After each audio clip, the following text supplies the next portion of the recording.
What if your own body betrayed you, locking you out of love at the very first touch? She had never let any man close until him. One kiss from billionaire Sam Dempsey broke through walls no doctor could heal.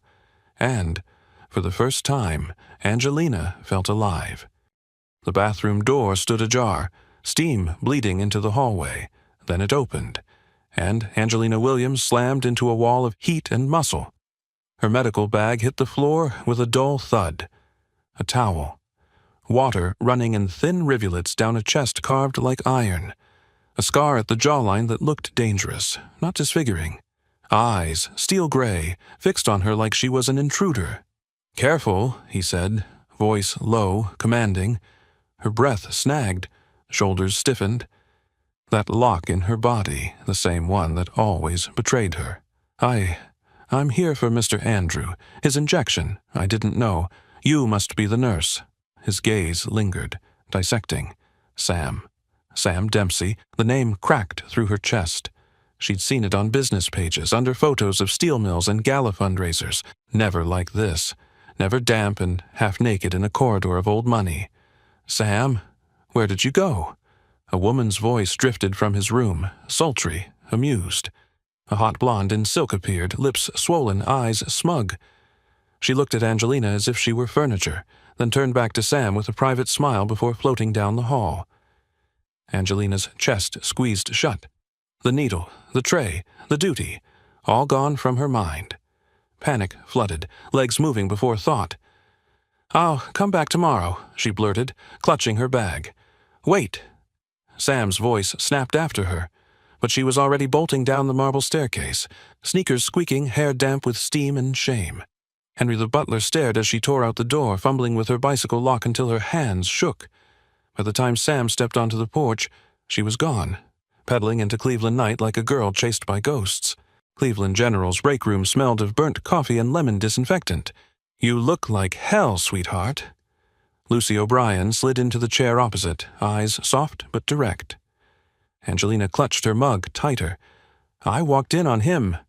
Sam Dempsey, Lucy's brows rose. And there was a woman. I panicked. I left without even...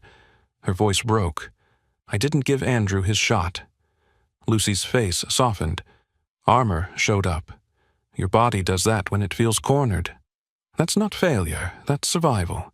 Angelina pressed her palms together. "Why can't I just be normal?" Lucy's voice gentled. "Not every man is your father, Angie." The words stung. In her house, love had been a duty chart. Touch came with rules, not warmth. She swallowed the memory like something sharp. Before she could answer, the door swung open. Jason Cornell filled the frame. 30s, crisp suit, a smile that never reached his eyes. "Morning, ladies."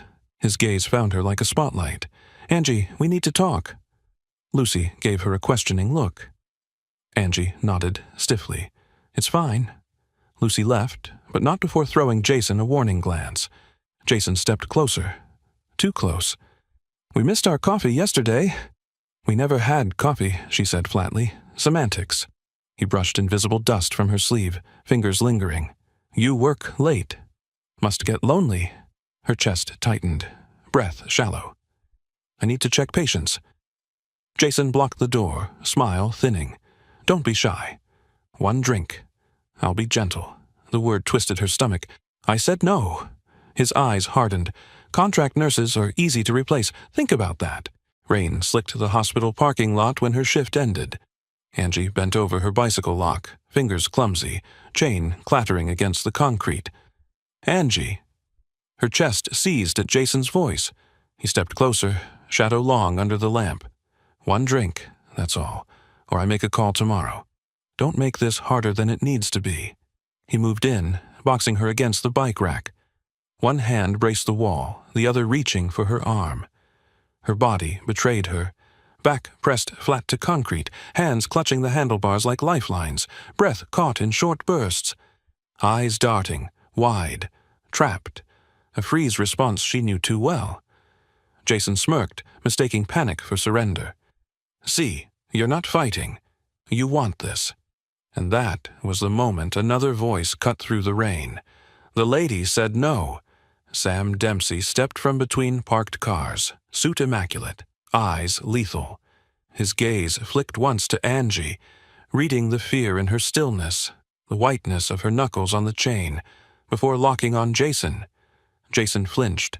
"Mr. Dempsey, I didn't realize—" "Now you do."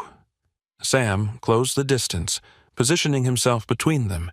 His hand slid around Angie's waist, not forcing, but steady, anchoring her trembling frame. His voice dropped for her alone. "Go with me."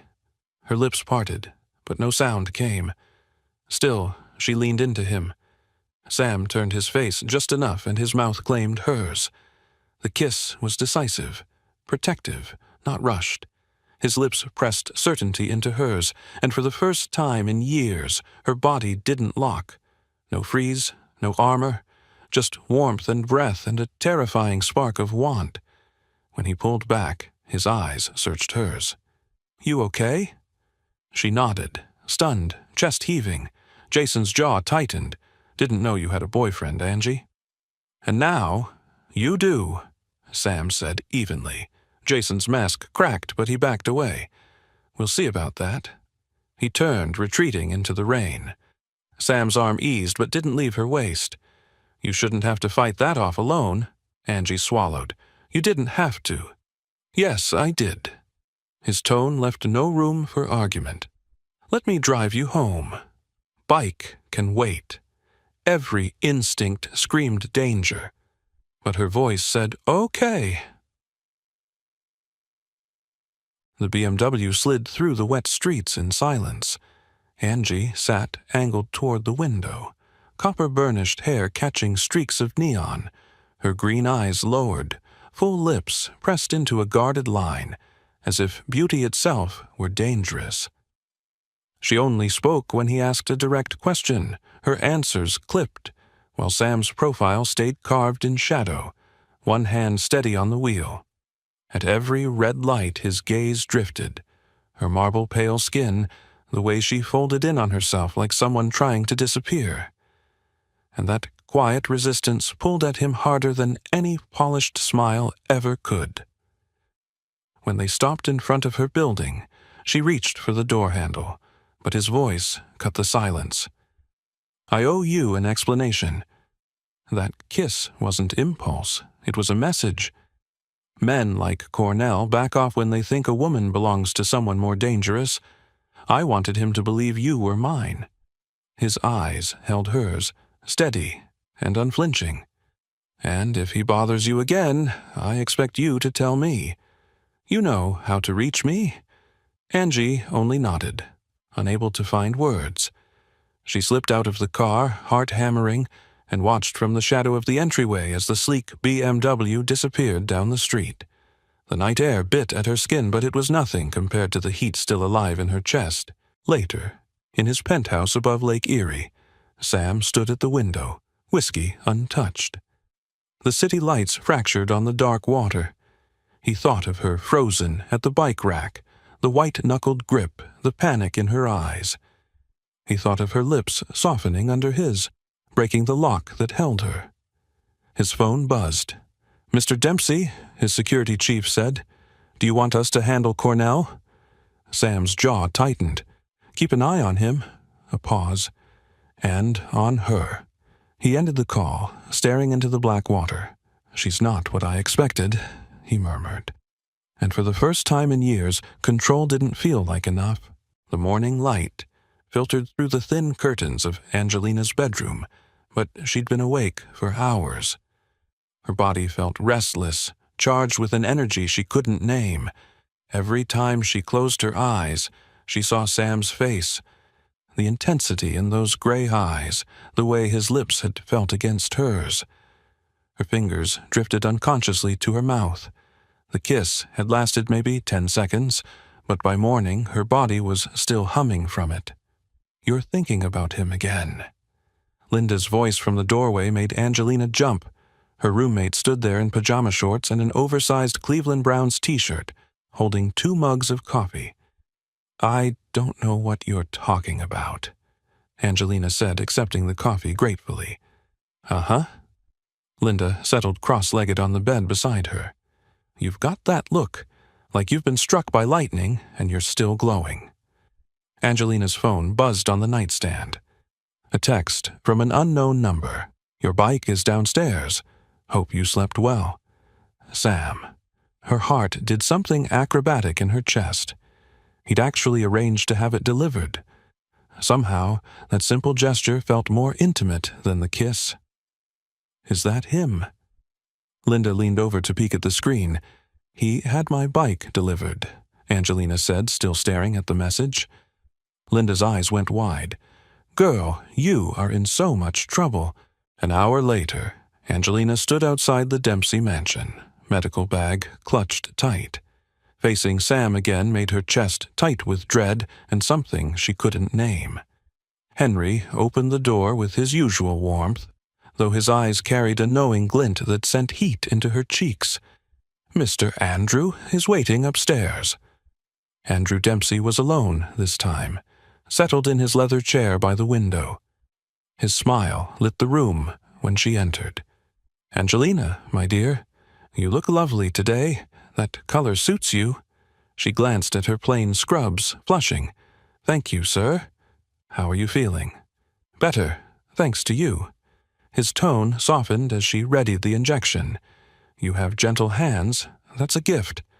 Not everyone has it." Her throat tightened at the kindness. As she finished, Andrew leaned in just slightly. "My grandson can be intense, but don't let that frighten you. He notices more than he shows."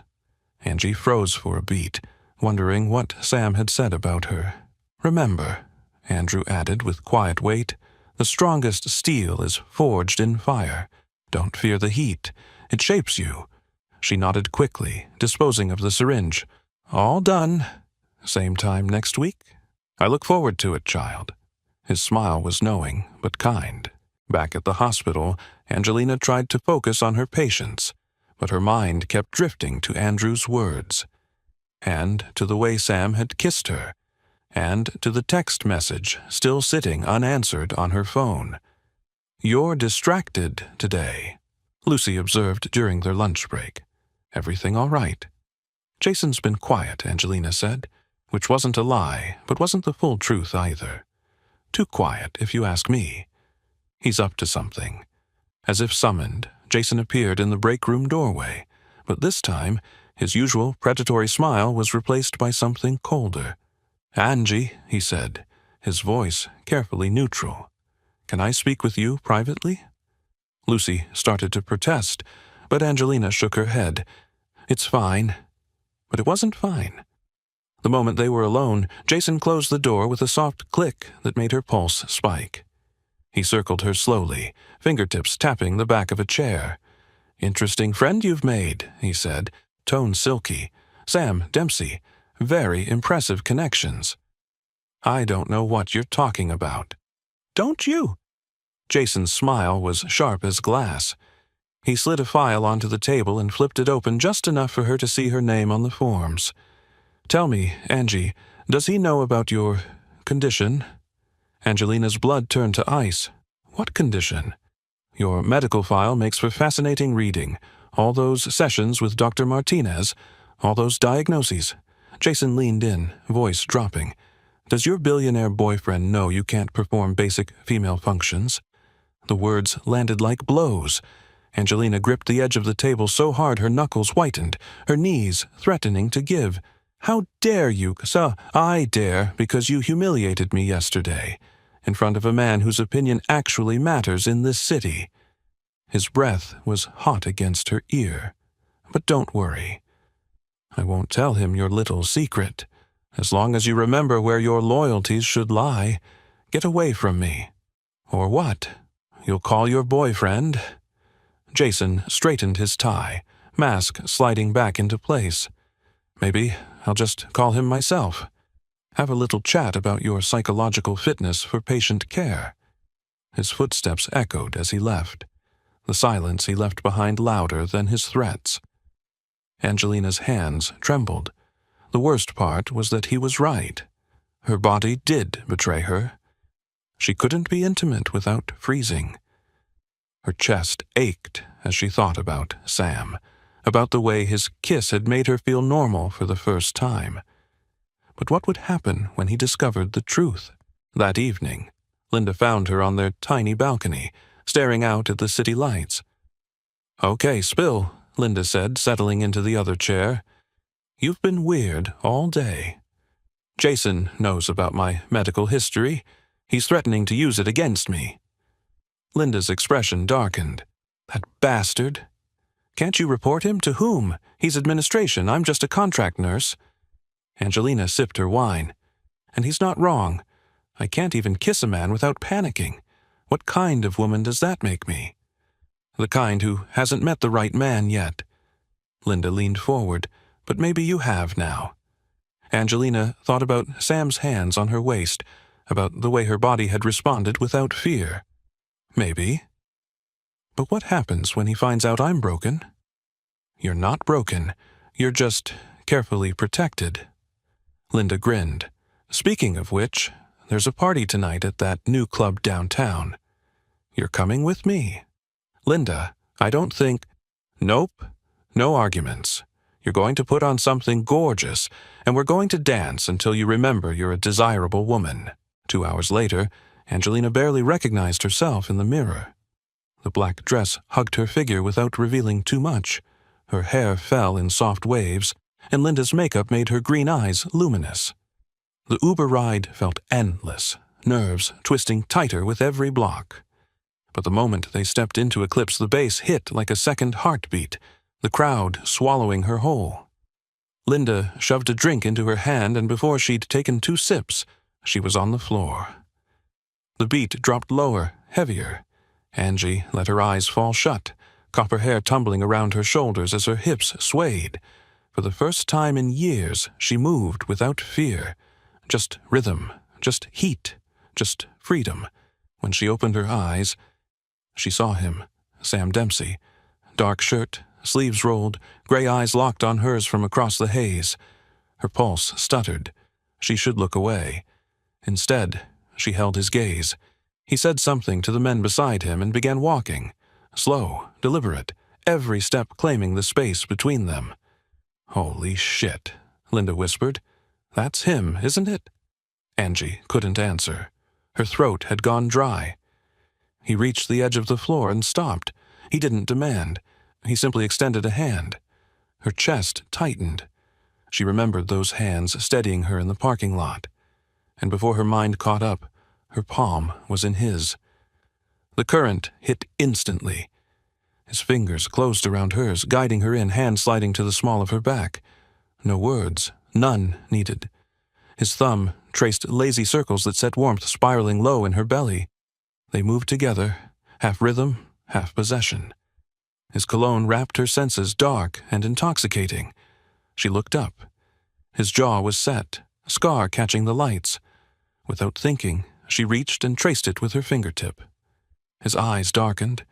His grip tightened, pulling her flush against him. The music slowed, couples melting closer. He bent, breath stirring her hair. "You're beautiful," he said, low and rough. The words hit something tender inside her. His hand rose to cradle her neck, fingers tangling in her hair. She shivered. His thumb brushed just behind her ear, and her knees weakened. She should step back. Instead, she pressed closer, hips brushing his. He drew a sharp breath, restraint unraveling. His other hand lifted, cupping her cheek. Their eyes locked, storm meeting storm. "Sam?" she breathed, shocking herself. The sound of his name broke him. His mouth crashed down on hers. The kiss was fire. No hesitation, no gentleness. Hunger, demand, want. His lips moved over hers with skill that stole her breath, coaxing her into answering with equal fervor. She clutched his shirt, pulling him closer. He tasted faintly of whiskey, of heat and restraint barely holding. His teeth grazed her lower lip and she gasped. His hand fisted in her hair, the other gripping her back, holding her against the hard truth of his body. Her skin burned. Her body trembled, not with fear, but with life. For once, she wasn't frozen. She was alive. It struck her then. This had never happened before. Every touch in her past had ended in panic. Every kiss had locked her body in ice. But with him, her defenses shattered, replaced by heat she hadn't believed she could feel. It was her first taste of desire without fear, and it terrified her almost as much as it set her free. Sam's mouth found her throat, lips trailing to her pulse. "God, you taste like paradise," he groaned. The raw need in his voice undid her, and that was when panic struck. Jason's voice echoed in her head. "Does he know you can't perform basic female functions?" Heat curdled into dread. Her chest locked. The lights, the music, his hands, too much. "I can't," she gasped, shoving at his chest. He released her instantly, eyes sharp with concern. "Angelina!" She shook her head, retreating. The confusion on his face gutted her. "I'm sorry," she whispered before fleeing into the crowd. The night air hit her like a slap. She pressed her back to the brick wall, arms locked around herself, breath ragged. The door opened behind her. "Angelina!" His voice was steady, careful. She didn't turn. "Please go back inside," she said. "Pretend this didn't happen. I'm not going anywhere." His footsteps approached slowly. "Talk to me. What just happened?" "Nothing. Everything." "I don't know." She turned, and the concern in his gray eyes nearly broke her. "I'm not who you think I am. I'm not normal. Normal is overrated." His voice was calm, certain. "What I care about is that something hurt you enough to make you run from something that felt right." Her eyes stung. "You don't understand? Then help me understand." He stayed a step away, patient, like approaching something fragile. "I felt how you responded." "That wasn't fear. That was desire." "So what changed?" Her mouth opened, but no words came. "I should go," she whispered. "Let me take you home." No strings, just safe. She looked at him, at the storm-gray eyes holding nothing but quiet certainty. Her chest ached, and for the second time that night she chose what terrified her. "Okay." The leather interior of the BMW wrapped around her like a dark cocoon.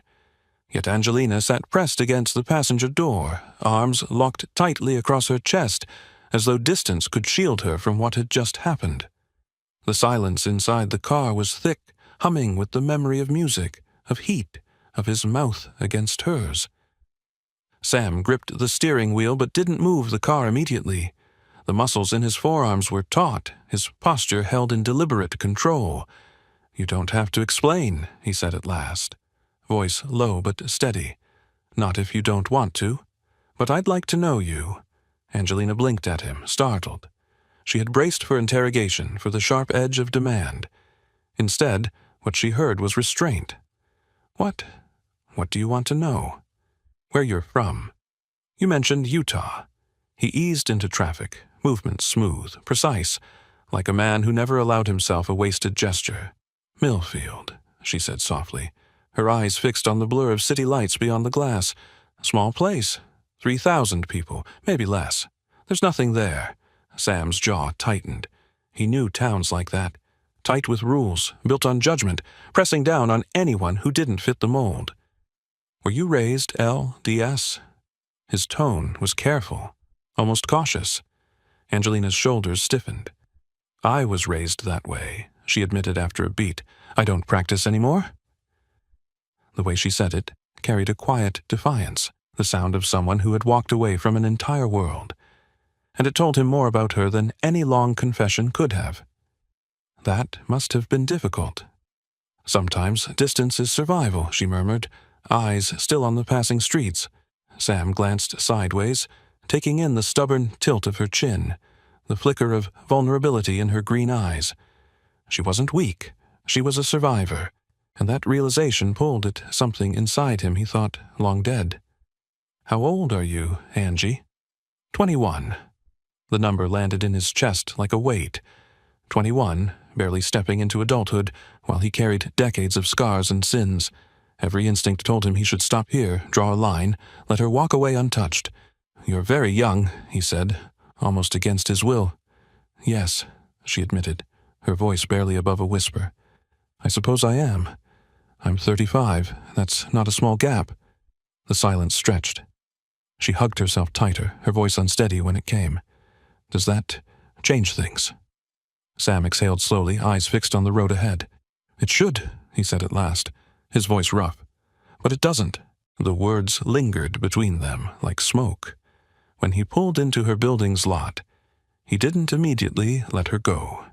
His fingers tapped once against the wheel before he spoke again. My grandfather likes you. He told me today he hasn't met a nurse with gentler hands. Her head turned, surprise flickering in her eyes. He seems kind. He is. Come to dinner Sunday. He'd enjoy the company. It sounded casual, but she heard the undercurrent. This wasn't only about Andrew Dempsey. I don't know if that's wise, she whispered. After tonight is the reason. His tone was calm, but there was steel beneath it. I want to see you again, Angelina. And I don't usually leave what I want behind her breath caught. She searched his face, expecting arrogance, manipulation, finding only intensity, hunger, and something dangerously close to care. All right, she said quietly. His mouth curved in a small smile that softened the hard lines of his face. Good. 5 o'clock. Her hand touched the door handle, but he spoke again, stopping her. Angelina. She turned, pulse racing. I want to know you. Properly. The words were simple, stripped of charm or pretense, but they shook her more than any sweet confession could have. Because knowing her meant seeing the fractures she kept hidden, the truth she feared would drive him away. I should go, she managed. His hand brushed hers lightly, thumb lingering just long enough to spark the familiar heat. Then he let go. Yes. Before I stopped being a gentleman, she slipped out of the car, her heartbeat wild in her chest, his words echoing long after the door closed. Sam sat watching the entrance, his mind circling like a predator. She had kissed him with fire, then fled like prey. And it only deepened his fascination. He pulled out his phone and typed, Sweet dreams, Angie. Sunday, 5. Then he drove away, whiskey already on his mind, though he knew it would do nothing to quiet the restlessness she'd stirred. Across the city, Daphne Paltrow lounged in a hotel suite, platinum hair spilling over silk pillows. Her eyes gleamed as she scrolled through the photographs on her phone. The private investigator she'd hired had finally sent her what she'd been waiting for. Detailed photographs and information about Sam Dempsey's new obsession. Daphne Paltrow studied the images of Angelina Williams with cold calculation. Young, beautiful, innocent. Exactly the type that would appeal to Sam's protective instincts. The type he would want to save. Exactly Sam's weakness. But Daphne had invested too much time and energy in Sam Dempsey to let some small-town nurse waltz in and steal what should have been hers. She'd made one mistake with him years ago, and it had cost her everything. She wouldn't make another. Pretty little thing, she murmured, a smile curving her lips. Let's see how long she lasts. She tapped a contact. Jason? It's Daphne. We need to talk. On the other end, Jason's voice sharpened with interest. I was hoping you'd call. Good, she purred, because I have a proposition. Sam stood at his penthouse window, whiskey glass untouched in his hand. Lake Erie stretched out like black glass beneath the lights. But the view meant nothing. He'd felt something shift inside him tonight. Something he'd buried after Daphne's betrayal. Not love. He wasn't stupid enough to confuse desire with emotion. But this was more than his usual detached interest in a woman's body. All he saw were green eyes, brown copper silk hair, and the way her body had trembled against his. He told himself it was only want, just desire. He told himself again. And still, he didn't believe it. Sunday evening arrived, wrapped in the golden light of late autumn. Angelina stood before her bedroom mirror, adjusting the neckline of her navy blue dress for the third time. The fabric was simple but elegant, with a modest V-neck that suggested rather than revealed. She'd spent an hour on her hair, letting the copper-brown waves fall naturally around her shoulders. You look beautiful, Linda said from the doorway, her voice carrying a note of concern. But are you sure about this? I mean, family dinner on the second date? That's pretty serious. It's not a date, Angelina said automatically, though her reflection told a different story. The slight flush in her cheeks, the nervous energy in her movements, she was definitely preparing for something that mattered. Aha. Linda's tone was skeptical. Just be careful, okay?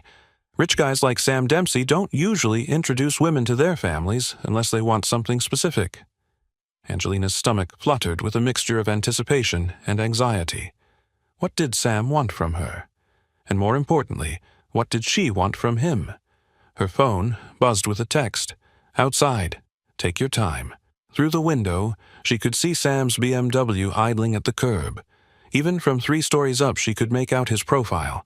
Strong jaw, dark hair, the kind of masculine confidence that made her pulse quicken despite her nerves. "Wish me luck," she whispered to Linda. "You don't need luck, honey. You need boundaries." The Dempsey mansion looked even more imposing in the evening light, its Victorian architecture casting long shadows across the manicured grounds. Sam helped her out of the car, his hand warm and sure at the small of her back as he guided her toward the front door. "Nervous?" he asked, noting the slight tremor in her fingers. "A little," she admitted. "I've never done this before. Family dinner? Dinner with a man's grandfather, and I'd never had dinner at a patient's home before." Sam stopped walking and turned to face her, his gray eyes serious. "You belong here," he said simply. "Don't let the setting intimidate you. Grandfather is just a man who enjoys good company and gentle conversation." As they entered the mansion, Angelina couldn't shake the feeling she was walking into a world where she didn't know the rules. Henry greeted them warmly, taking her jacket. "Miss Williams, how lovely to see you again. Mr. Andrew is in the dining room. He's been looking forward to this all week." The dining room gleamed with candlelight and polished wood. Andrew rose from the head of the table, blazer-sharp, smile genuine. "Angelina, my dear, you look radiant. Doesn't she, Sam?" Sam's eyes swept over her slowly. "Beautiful," he said, voice rougher than usual. Heat rushed through her veins. He pulled out her chair beside his, close enough that she could smell his cologne. Their knees brushed, not quite accidental. "So, tell me," Andrew began as Henry served the first course, "how are you finding Cleveland?" "Very different from Utah," Angelina said, "but I like it. The energy, the possibilities." Andrew kept her talking, genuinely interested in her work and her plans. But it was Sam's presence that stole her focus, his eyes lingering on her mouth, fingers drumming when she laughed. Halfway through the main course, she felt it, the light brush of his fingers against her thigh. Subtle, deliberate. Her breath caught. The more he traced, the harder she fought to follow Andrew's story about his late wife. "Are you all right, dear?" Andrew asked, noticing her flush. "I'm fine," she blurted, and knocked over her water glass. Crystal shattered, water spilling across the cloth. "I'm so sorry," she gasped. "It's nothing," Sam said smoothly, signaling Henry, but Angelina was already backing away, mortified. "Excuse me, the bathroom?" "Second door on the left," Andrew said gently. She fled, heels sharp against marble, Sam's knowing gaze burning between her shoulder blades. The moment she was out of earshot, Andrew set down his wine glass and fixed his grandson with a steady look. "She's lovely, Sam," he said quietly. "Young, genuine, with a sweetness that's rare these days, but also fragile, I think. Vulnerable." Sam's jaw tightened slightly. "Grandfather—" "I'm old, not blind," Andrew continued. "I see how you look at her. How she responds to you. There's something there, something real. But that girl has been hurt before. I can see it in the way she carries herself, the way she startles at unexpected touches." The older man leaned forward, his voice carrying the weight of decades of experience. "If you're not serious about her, truly serious, then keep your hands to yourself, my boy. Some women can handle being temporary entertainment. That one cannot." In the bathroom, she gripped the marble countertop and stared at her reflection. Her cheeks were flushed, her pupils slightly dilated, her breathing uneven. One simple touch under a dinner table, and she was coming apart. This was insane. She was 21 years old, not some sheltered teenager. but Sam's touch affected her in ways she couldn't understand, couldn't control. It was thrilling and terrifying and completely overwhelming. A soft knock interrupted her spiraling thoughts. "Angelina?" Sam's voice was muffled by the heavy door. "Are you all right?" "Fine," she called back, though her voice sounded breathless even to her own ears. "I'll be right out." She took a few deep breaths, smoothed her hair, and tried to compose herself. But when she opened the door, Sam was leaning against the opposite wall, and the look in his eyes made her knees weak. "We should go back," she said quietly. "Should we?" Sam stepped closer, not quite blocking her path, but making it clear she'd have to brush past him to return to the dining room. "You ran away. I spilled water. It was embarrassing. That's not why you ran." His voice was low, hypnotic. "You ran because of this." Before she could react, his hand cupped her cheek, thumb tracing the line of her cheekbone with devastating gentleness. "Because you felt what I felt when I touched you." Angelina's eyes fluttered closed. "Sam, do you want me to stop?" The question hung between them, weighted with possibility. She should say yes, should insist they return to dinner, to safety, to the boundaries that kept her heart protected. Instead, she whispered, "No." When they returned to the dining room, Andrew was sipping his wine with studied casualness, but his eyes were sharp, observant. Henry had cleaned up the spill and reset her place setting, as if nothing had happened. "Feeling better, dear?" Andrew asked as they resumed their seats. "Much, thank you." But if anything, the tension had increased. Sam's proximity felt electric now, charged with promise and restraint. When he reached for his wine glass, his arm brushed hers. When he leaned back in his chair, she caught another hint of his cologne, dark, woodsy, intoxicating. "Sam tells me you're from a religious family," Andrew said during dessert, his tone carefully neutral. Angelina's fork paused halfway to her mouth. "I was raised in the LDS church, yes.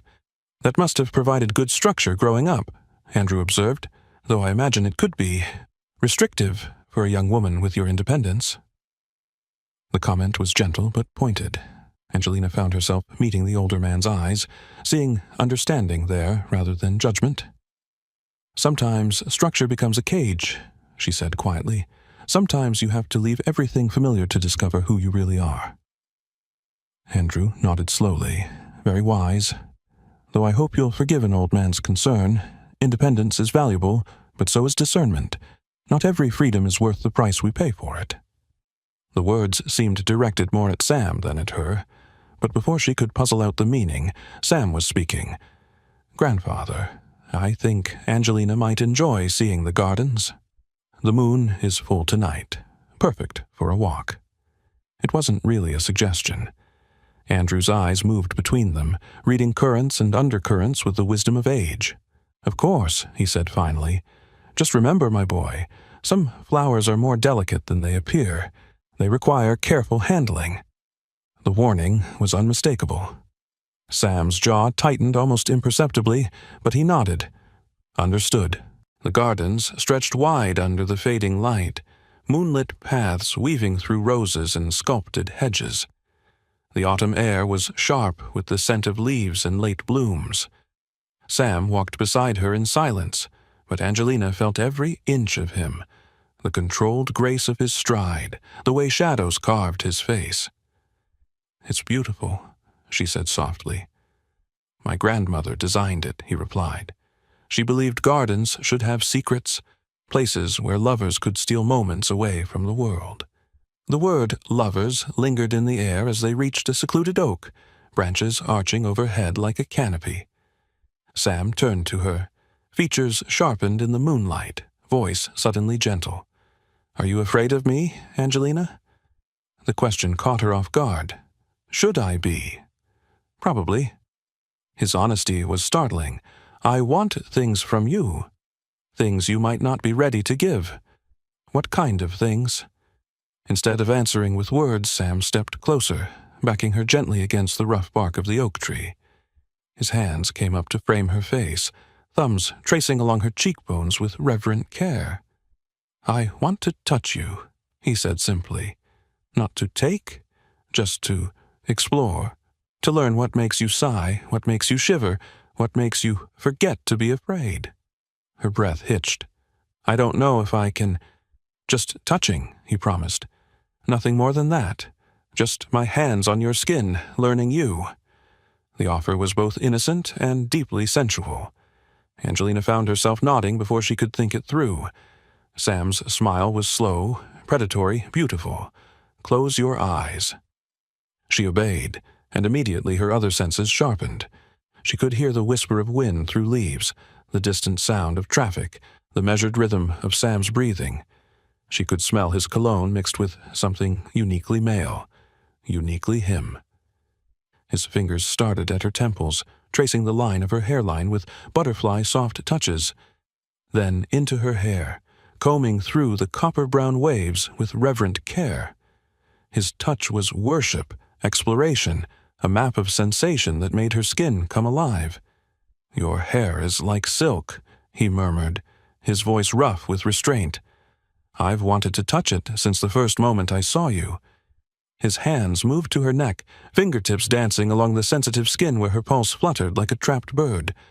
She couldn't suppress the soft sigh that escaped her lips. There, Sam said with satisfaction. That's what I wanted to hear. His exploration continued, the curve of her shoulders, the delicate line of her collarbone revealed by the V-neck of her dress. Each touch was careful, controlled, designed to awaken rather than overwhelm. When his fingers traced the edge of her neckline, barely skimming the upper curve of her breasts, Angelina's eyes flew open. Sam? Too much? He asked, his hands stilling immediately. She looked into his gray eyes and saw restraint warring with hunger, patience, battling desire. He would stop if she asked. She could see it in the rigid control of his posture, the careful way he held himself back.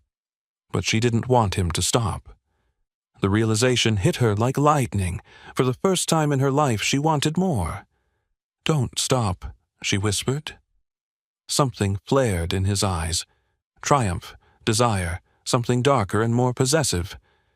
But his touch remained gentle as he continued his exploration, fingertips mapping the curve of her face, the line of her jaw, the fullness of her lower lip. Have you ever had a boyfriend, Angelina? The question was casual, but she caught the underlying tension in his voice. Yes, she said softly, but it was never... Never what? Heat flooded her cheeks. He wanted things I couldn't give him. Sam's expression darkened. Did he hurt you? Not physically, but he made me feel like there was something wrong with me, like I was broken. You're not broken. The words were fierce, absolute. You're perfect. Any man who made you feel otherwise was a fool.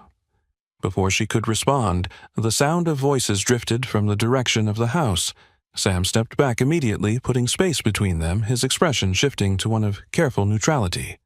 We should go back, he said, though his voice carried reluctance. As they walked back toward the mansion, Angelina's skin still tingled from his touch. Every nerve ending felt awakened, alive in ways she'd never experienced. But underneath the pleasure was a growing fear. If simple touches could affect her this strongly, what would happen when he wanted more? The front door of the mansion stood open, warm light spilling onto the stone steps. But it wasn't Henry waiting for them in the doorway. A woman stood silhouetted against the light, tall, elegant, with platinum blonde hair styled in perfect waves. She wore a white dress that probably cost more than Angelina's entire wardrobe, and diamond jewelry that caught the light like captured stars. Sam stopped walking so abruptly that Angelina nearly collided with him. "Daphne," he said, and the single word carried a weight of history, of complications, of a past that had just collided with the present. The woman, Daphne, smiled, but there was nothing warm in the expression. Her gaze moved from Sam to Angelina, taking in every detail with calculating precision.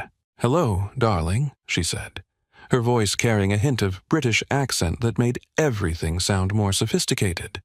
"I hope you don't mind the intrusion, but I was in the neighborhood and thought I'd surprise you." Her eyes settled on Angelina with predatory focus. "And you must be the little nurse I've been hearing so much about." The way she said "little nurse" made it sound like an insult.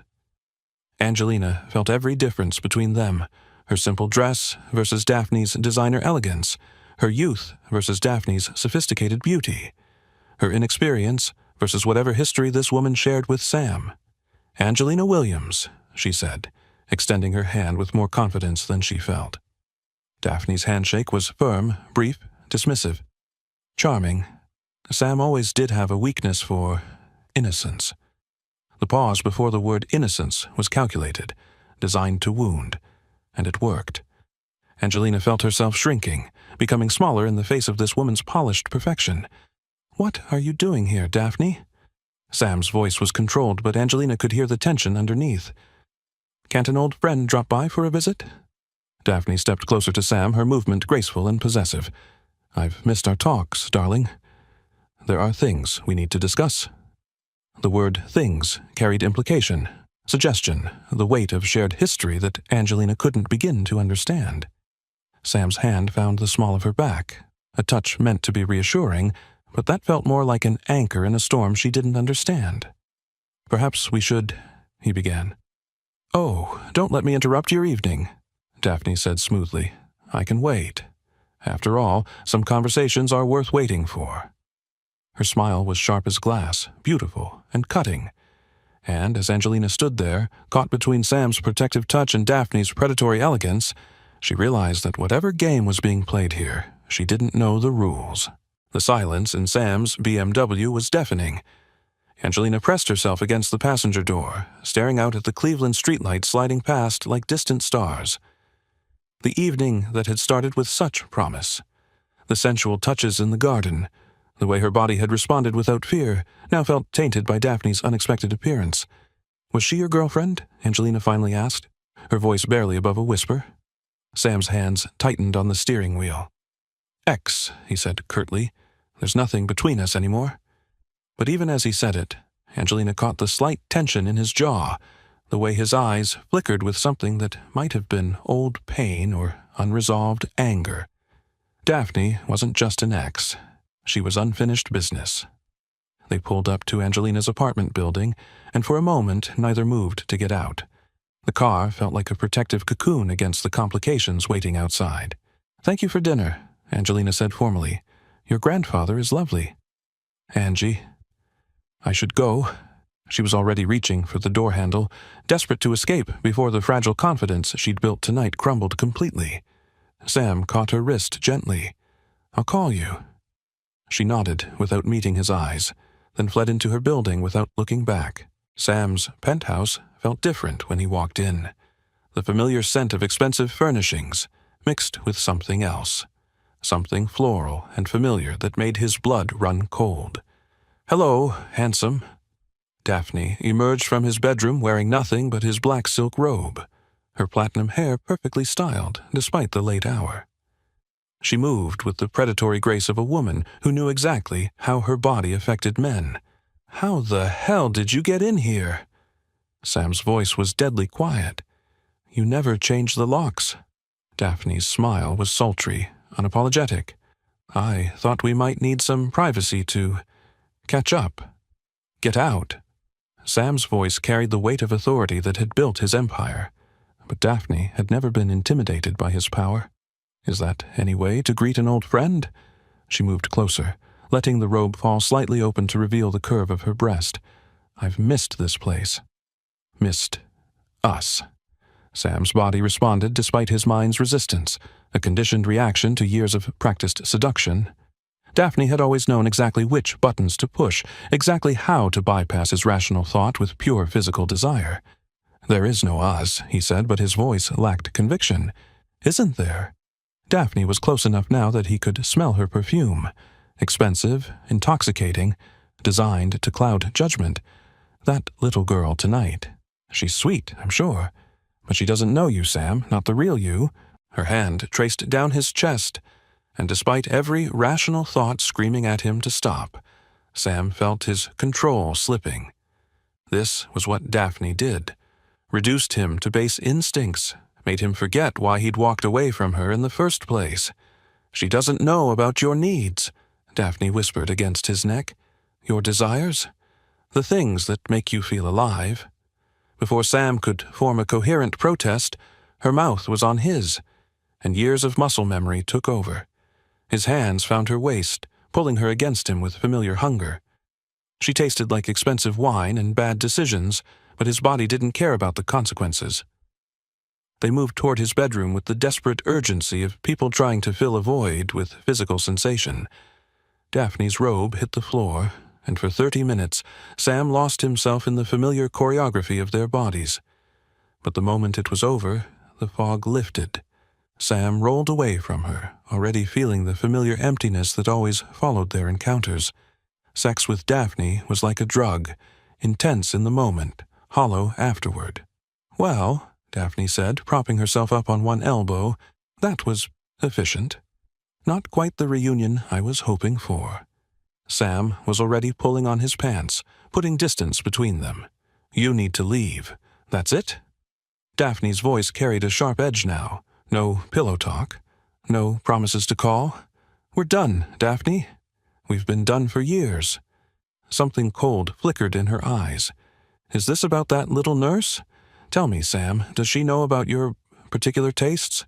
Your need for control?" Sam's blood went cold. "What are you talking about?" "I've done my research." Daphne's smile was razor-sharp.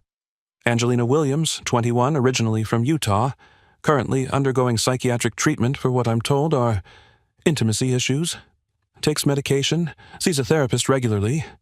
The words hit Sam like physical blows. "You investigated her medical records?" "I have connections." Daphne shrugged, seemingly oblivious to the fury building in Sam's eyes. "The point is, darling, a nurse with psychological problems is hardly suitable for a man of your status. She's not our class, Sam. She'll never understand what you need." "Get out!" Sam's voice was lethal now. "Get out of my apartment, and stay away from Angelina." "But I'm here," Daphne purred, apparently misreading his rage for passion. "In your bed, because nobody else can satisfy those dark desires of yours the way I can. That sweet little thing wouldn't know what to do with that. Sam is gone." The words came out flat, final. "Whatever you think you know about what I need, you're wrong." For the first time, uncertainty flickered across Daphne's perfect features. "Sam, get dressed, get out, and if you come near Angelina again, I'll destroy you." He was already walking toward the door. "I'll give you 5 minutes to be gone." Left alone in his bedroom, Daphne stared at the closed door with growing alarm. This wasn't how the evening was supposed to go. Sex with Sam had always been her trump card, her way back into his life and his bed. But something had changed. Someone had changed him. As she gathered her clothes, Daphne's mind was already working on her next move. If seduction wouldn't work, she'd have to try something else. And she had just the ammunition she needed. The next morning came gray and drizzling, matching Angelina's mood perfectly. She'd barely slept, her mind replaying every moment of the evening, Sam's touches in the garden, the way her body had responded, and then Daphne's arrival, beautiful and polished, and obviously significant to Sam. Her phone sat silent on the nightstand. Sam hadn't called, hadn't texted. The silence felt like confirmation of her worst fears, that she was temporary, forgettable, easily replaced by someone with Daphne's sophistication. At the hospital, Lucy found her during their lunch break, sitting alone in the break room and staring blankly at her untouched sandwich. "You look like hell, sweetie," Lucy said, settling across from her with her own lunch. "Rough night." "You could say that." Angelina managed a weak smile. "Met Sam's ex-girlfriend. She's intimidating." "Ah." Lucy's expression grew knowing. "The kind of woman who makes you question everything about yourself." "The kind of woman who belongs in his world," Angelina said quietly. "Beautiful, sophisticated, probably never spills water glasses or runs away from perfectly lovely dinners." Lucy studied her carefully. "Angie, honey, can I ask you something personal?" Angelina nodded, though her stomach clenched with apprehension. "How do you feel when Sam touches you?" "Not what you think, what you feel." The question caught Angelina off guard. She'd expected relationship advice, not clinical inquiry. She struggled for words. For the first time in my life, I feel aroused, actually aroused, not just scared. It's terrifying, but also, she blushed. It feels like maybe I could actually, be with someone. Really be with them. Lucy's expression softened with understanding. Have you talked to Dr. Martinez about this? About the progress you're making? Angelina shook her head. I have an appointment next week, but I don't know what to tell her. Everything's so confusing right now. Tell her exactly what you told me. Lucy leaned forward. Angie, what you're experiencing, the fear, the physical response, the way your body tenses up with most men but not with Sam, it's all part of your healing process. My healing process? Lucy hesitated, then seemed to come to a decision. Honey, I've seen your medical files. I know about your vaginismus diagnosis. Angelina's face flamed red. Lucy, there's nothing to be ashamed of, Lucy said firmly. Do you know how many women experience what you're going through? How common it is for trauma, emotional or physical, to manifest in the body this way. The words hit Angelina like a revelation. She'd spent so long thinking she was broken, abnormal, fundamentally flawed as a woman. Dr. Martinez has given you exercises, hasn't she? Techniques to help your body learn to relax, to trust? Angelina nodded mutely. Then keep doing them. And more importantly, keep being honest about what you're feeling. Your body is trying to heal, Angie. What you felt with Sam, that's your nervous system learning that intimacy doesn't have to mean danger. Tears pricked at Angelina's eyes. But what if he finds out? What if he knows about my condition and decides I'm too much trouble? Then he's not the right man for you. Lucy's voice was gentle but firm. The right man will be patient. Will understand that trust takes time to build, especially for someone who's been hurt before. But Sam is so experienced, so worldly. Why would he want to deal with someone like me? Lucy smiled. Maybe because you're exactly what he needs. Maybe healing isn't just about your body learning to trust, Angie. Maybe it's about his heart learning to feel. Before Angelina could respond, her phone buzzed with a notification. An email from the hospital administration marked urgent. Her blood turned to ice as she read the subject line. Disciplinary review. Patient care, competency evaluation. What is it? Lucy asked, noting the color draining from Angelina's face. With trembling fingers, Angelina opened the email. The words blurred together, but the meaning was clear. Formal review of her psychological fitness for patient care, scheduled for the end of the week. References to concerns about her mental health, her ability to maintain professional boundaries, her overall suitability for nursing responsibilities. Jason, she whispered. He's actually doing it. He's trying to get me fired. Lucy leaned over to read the email, her expression growing darker with each line. That bastard. This is harassment, pure and simple. But what if he's right? Angelina's voice was barely audible. What if I am psychologically unfit? What if my problems make me a bad nurse? Stop! Lucy's voice was sharp enough to cut through Angelina's spiraling panic. You are one of the most compassionate, skilled nurses I've ever worked with. Your personal medical history has nothing to do with your professional competence. But Angelina was already standing, gathering her things with shaking hands. I need to go. I need to figure out how to handle this. Angie, wait. I can't lose this job, Lucy. It's all I have. As she hurried away, Lucy stared after her with growing concern. Jason Cornell was playing a dangerous game, and Angelina was caught in the crossfire. But there was something else troubling Lucy. The timing of this disciplinary action coming so soon after Angelina's evening with Sam Dempsey. Powerful men like Sam attracted complications, and sometimes those complications destroyed innocent people caught in their wake. That evening, Sam sat in his home office, a glass of whiskey untouched on his desk.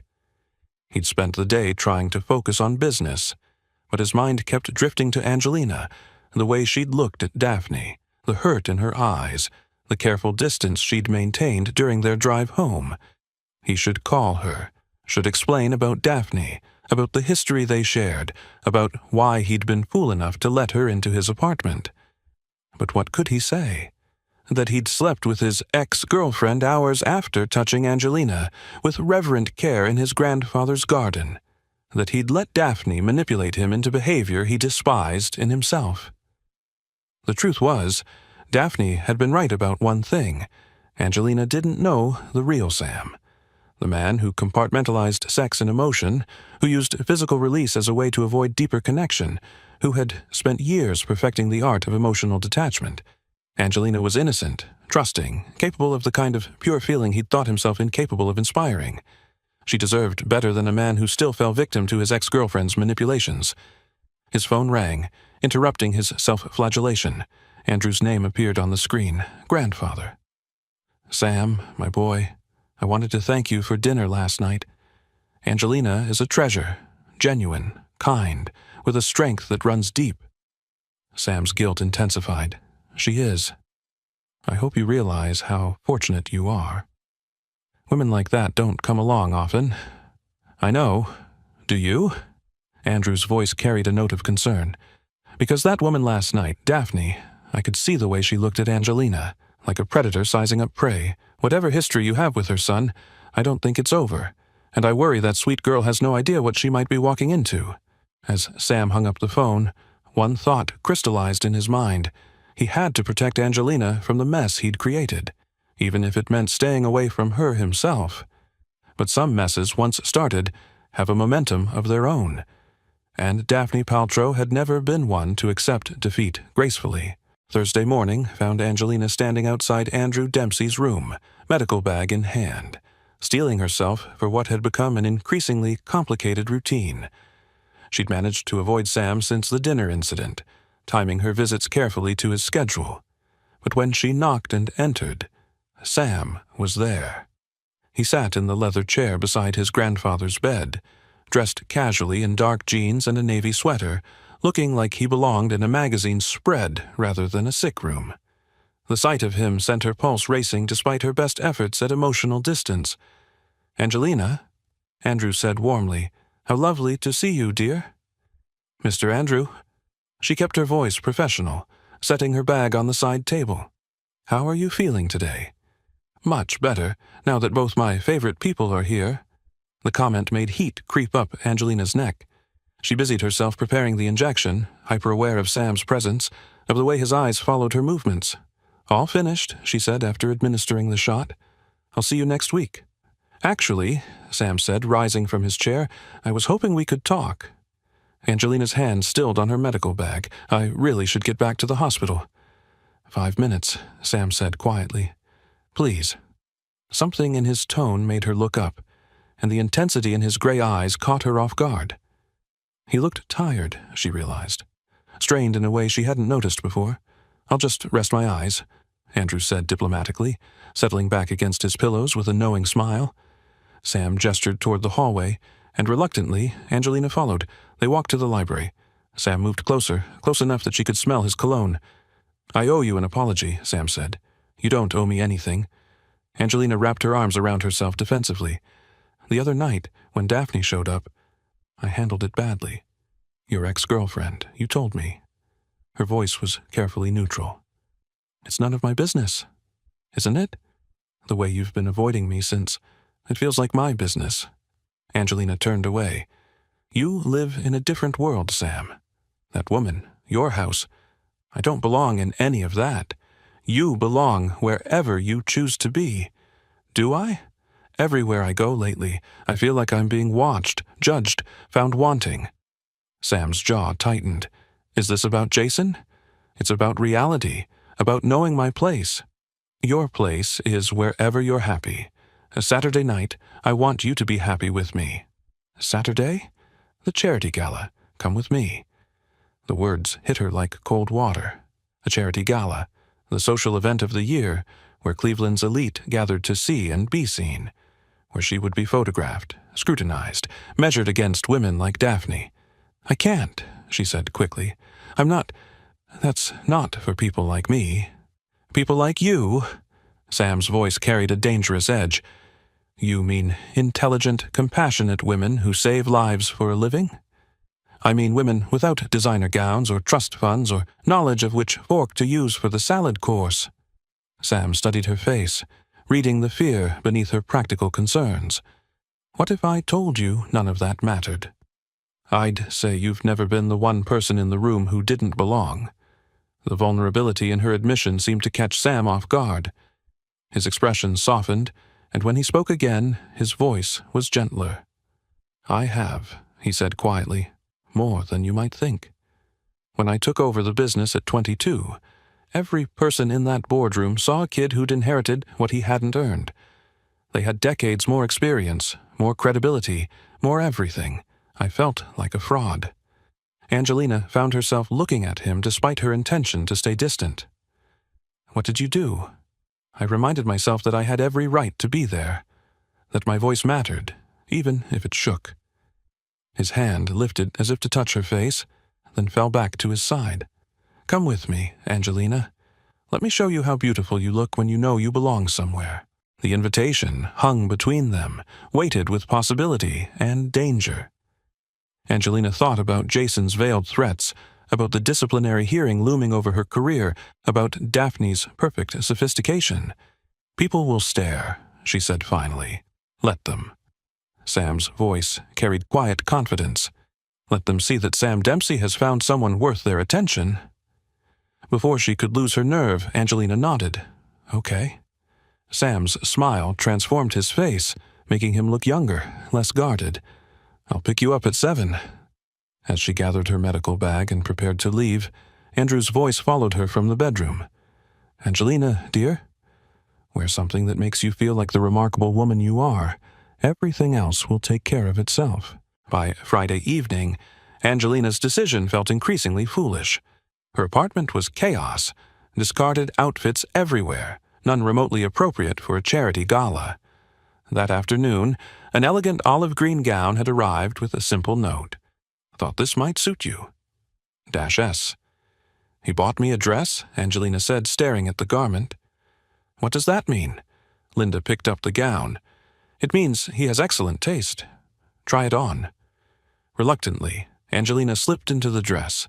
The silk felt cool against her skin, the cut perfect. Fitted through the bodice, flowing into graceful lines that made her look taller, more elegant. "Holy shit," Linda breathed. "You look like a princess. See how this color makes your hair and skin stand out?" Angelina turned to the mirror and gasped. The woman looking back was sophisticated, poised, beautiful in a way she'd never seen herself before. "It's too much," she whispered. "No, it's not. Tomorrow night, you're going to show everyone, including yourself, that you belong wherever you choose to be."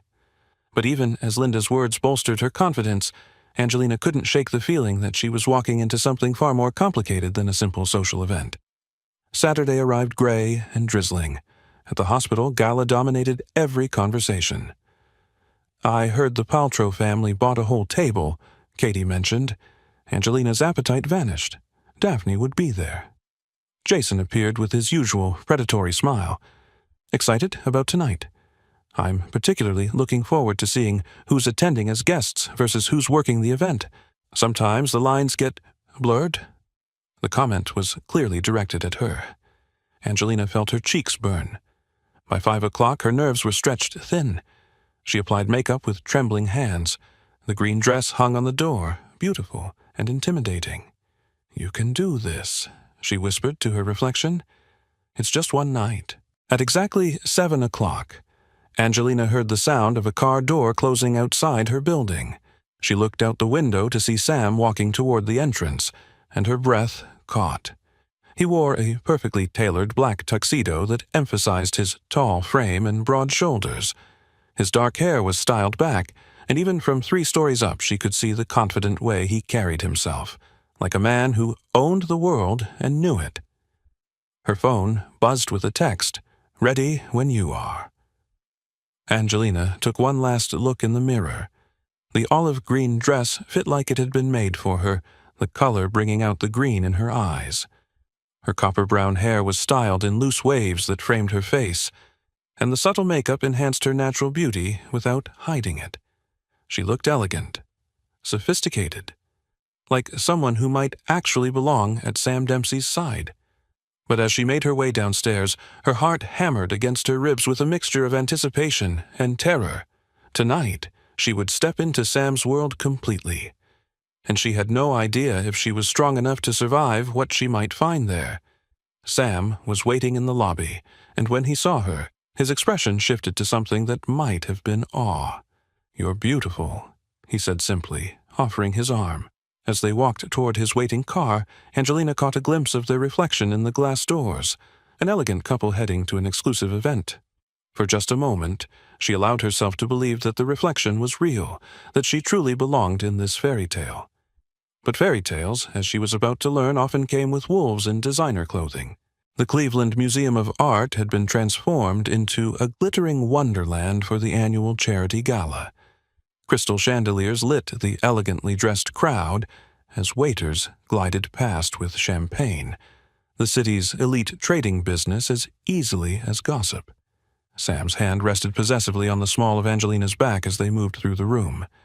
She felt the weight of curious stares, heard the whispers that followed their path.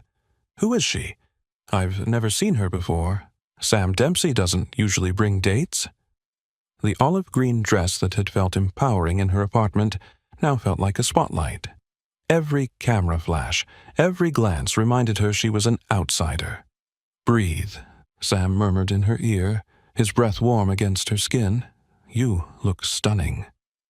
At their table, Sam's associates stood to greet them, partners, board members, and their wives, whose polite smiles masked sharp appraisals. "And what do you do, dear?" asked Margaret Whitmore, wife of a prominent judge. "I'm a nurse at Cleveland General," Angelina replied. "How noble," Margaret said with a smile that didn't reach her eyes. "So refreshing to meet someone in the service professions." The condescension was wrapped in politeness, but it cut nonetheless. Sam's hand tightened on hers, a silent show of support. "Angelina is one of the most skilled nurses at the hospital," he said firmly. "She takes excellent care of my grandfather." The conversation moved on, but Angelina felt the weight of judgment settling around her like a heavy cloak. She was a curiosity here, a pretty distraction that would be forgotten as soon as Sam moved on to someone more suitable. Halfway through dinner, she excused herself to the restroom, needing a moment away from the suffocating atmosphere of the polite scrutiny. The ladies' room was a marble sanctuary, all soft lighting and expensive fixtures. Angelina stared at her reflection, trying to summon the confidence she'd felt earlier. The woman in the mirror looked elegant enough, but her eyes betrayed her discomfort. "You clean up nicely." Angelina spun around to find Daphne emerging from one of the stalls. She looked flawless in a white designer gown, her platinum hair swept into an elegant chignon. "Daphne," Angelina managed. "I was hoping we'd have a chance to chat." Daphne moved to the mirror, touching up lipstick that didn't need fixing. Woman to woman. "I should get back. Oh, there's no rush." Sam's deepened conversation with the Blackstone group. Business always comes first with him. Daphne's smile was sharp. "But I'm sure you're learning that." Angelina remained silent, sensing a trap in every word. "You know, I admire your confidence," Daphne continued, her tone conversational. "Coming to an event like this, meeting Sam's world, most women in your position would be intimidated." "My position? Well, you don't really know him, do you? His history, his preferences, his particular needs?" Daphne stepped closer. "Sam is a complex man, Angelina. He requires a certain level of sophistication, experience, things that might be rather overwhelming for someone like you." The words were delivered with surgical precision designed to cut deep. "Someone like me? Sweet, innocent, small town." Each word was a separate blow. Sam might find that charming temporarily, but long-term, men like him need women who can match their intensity, who understand their darker appetites. Angelina's face burned. "I should go." "Of course you should. This isn't really your world, is it? The cameras, the expectations, the pressure to be perfect." Daphne moved closer, her voice dropping to a whisper. "Some things are simply too heavy for small shoulders to carry." Before Angelina could respond, Daphne glided past her toward the door.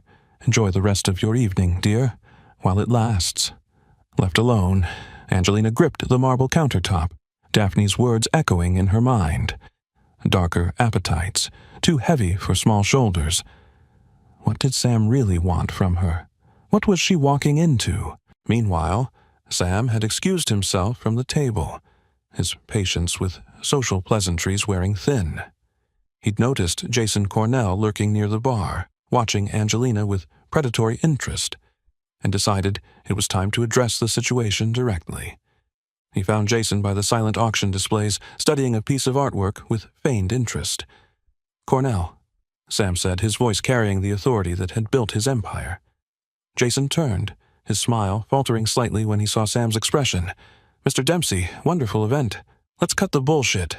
Sam moved closer, close enough that his words wouldn't carry to nearby guests. "You're going to stay away from Angelina?" "I'm afraid I don't know what you mean." Sam grabbed Jason's arm, his grip firm enough to convey threat without creating a scene. The disciplinary hearing, the harassment, the threats. It ends now. Jason's facade cracked slightly. "That's hospital business, Mr. Dempsey. Perhaps you're overstepping. Perhaps you're forgetting who you're talking to." Sam's voice was deadly quiet. "Your uncle might own part of that hospital, but my family's donations built half of it. One word from me, and you'll be lucky to find work cleaning bedpans." "Is that a threat?" "It's a promise." Sam released Jason's arm but didn't step back. "Angelina is mine. Touch her again, professionally or personally, and I'll destroy you." Jason straightened his jacket, his smile returning but lacking its usual confidence. "Understood, Mr. Dempsey." Crystal clear. As Sam walked away, Jason's expression darkened. Rich men thought they could buy everything, including people. But Jason had survived in hospital politics long enough to know that everyone had pressure points, even billionaires. When Angelina finally emerged from the restroom, her composure carefully reconstructed, she found Sam waiting in the hallway. "Everything all right?" he asked, studying her face with those penetrating gray eyes. "Fine," she said automatically, but her voice lacked conviction. Sam stepped closer, close enough to catch the subtle tremor in her breathing. "What happened?" "Nothing. Just needed some air." But Sam could read the signs, the way she held herself, the slight flush in her cheeks, the careful distance she was maintaining. Someone had gotten to her. "Daphne," he said, and it wasn't a question. Angelina's expression confirmed his suspicion. "Sam, maybe we should—" "No." The word came out sharper than he intended. "Whatever she said to you, whatever poison she's spreading, we're not running from it." "I'm not running," Angelina protested, but even as she said it, she was backing toward the exit. Sam caught her hand, his touch gentle but firm. "Yes, you are. And I understand why. But running won't solve this. There's nothing to solve. She's right, I don't belong here. I don't know you, not really. I don't understand your world or your needs or—" "Stop!" Sam's voice cut through her spiral of self-doubt. "Come with me." "Where?" "My place. We need to talk, really talk, without interruptions or audiences or people trying to tear us apart." Angelina's eyes widened. "Sam, I can't—" "Nothing will happen that you don't want to happen," he said firmly. "I give you my word. But you can't keep running from me every time someone plants doubt in your head." The sincerity in his voice, the patience in his eyes, made something crack in Angelina's carefully constructed walls. "I'm scared," she whispered. "I know, but trusting me starts with taking one step forward instead of 10 steps back." Angelina looked into his face, searching for deception or manipulation. She found only honesty and something that might have been desperation. "Just talking?" she asked. "Just talking," Sam confirmed. "We'll sit on opposite sides of my living room if that makes you feel safer. But no more running, Angelina, please." The word please undid her completely.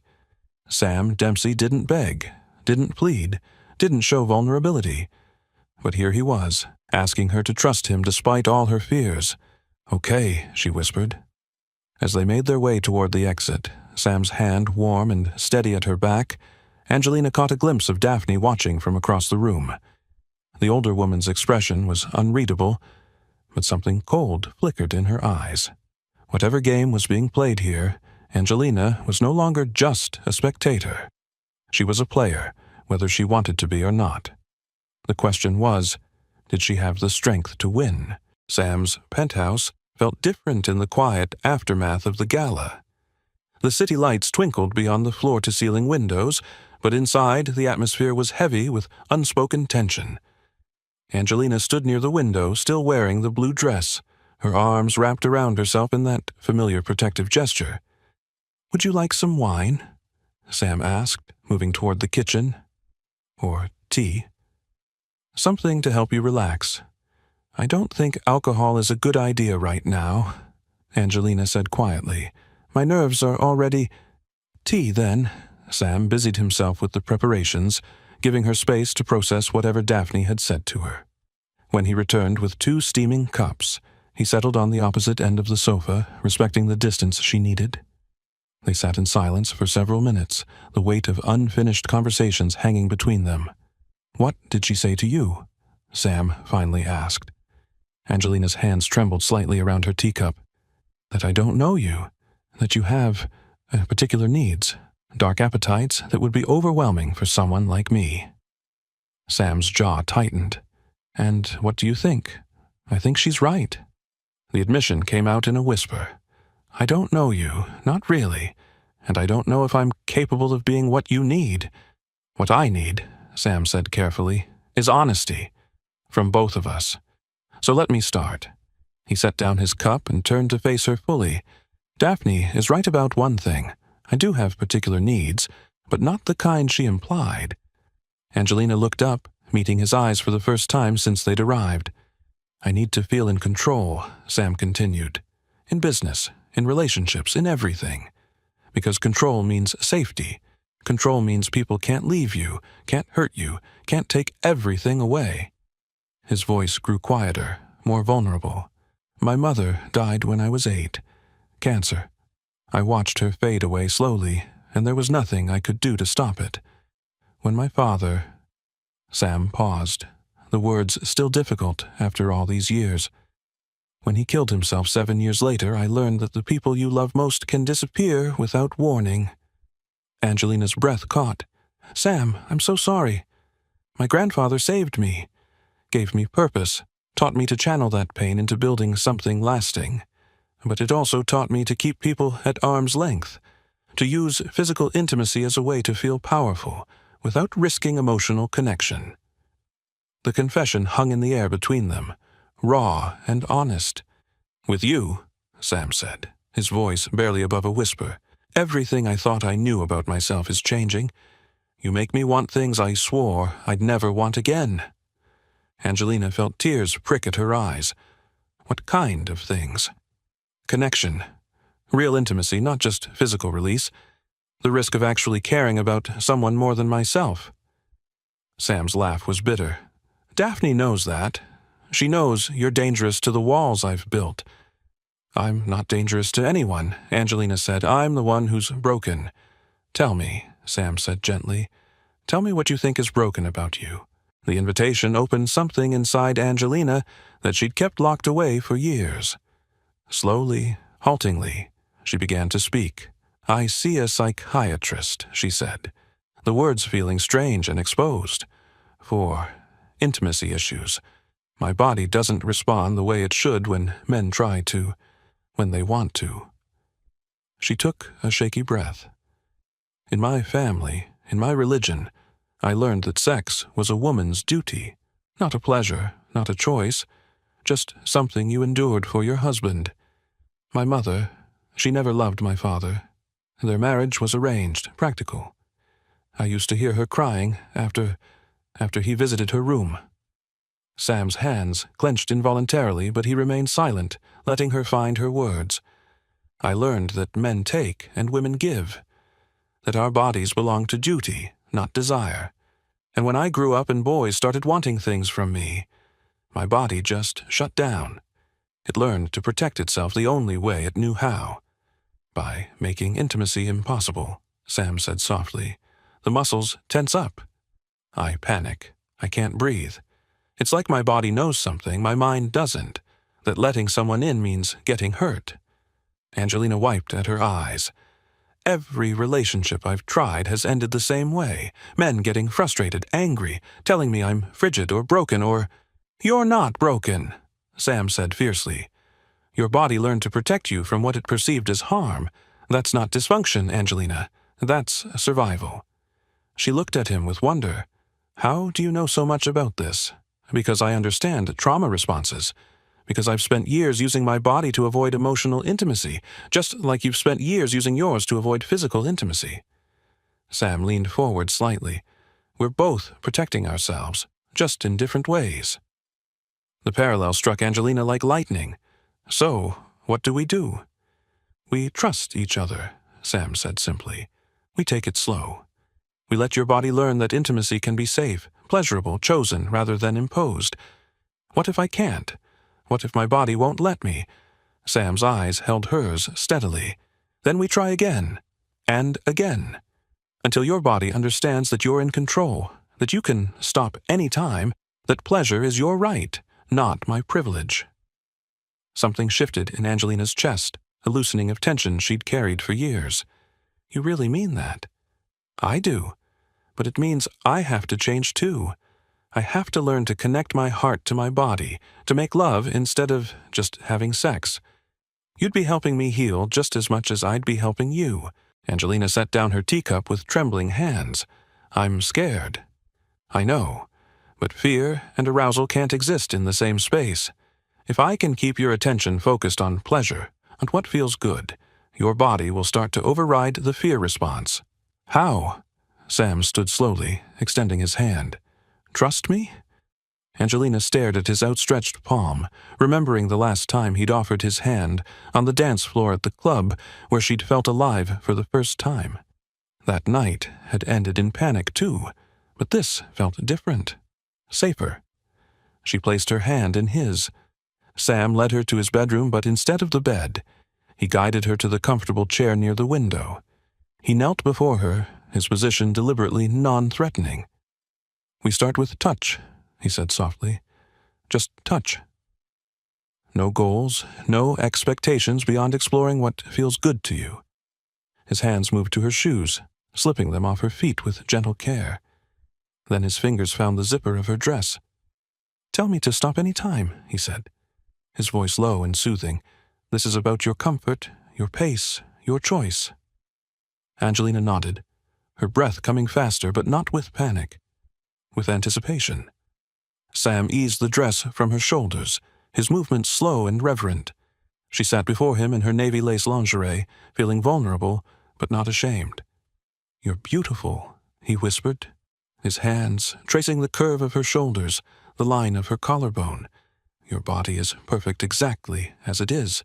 His touch was feather-light, exploratory rather than possessive.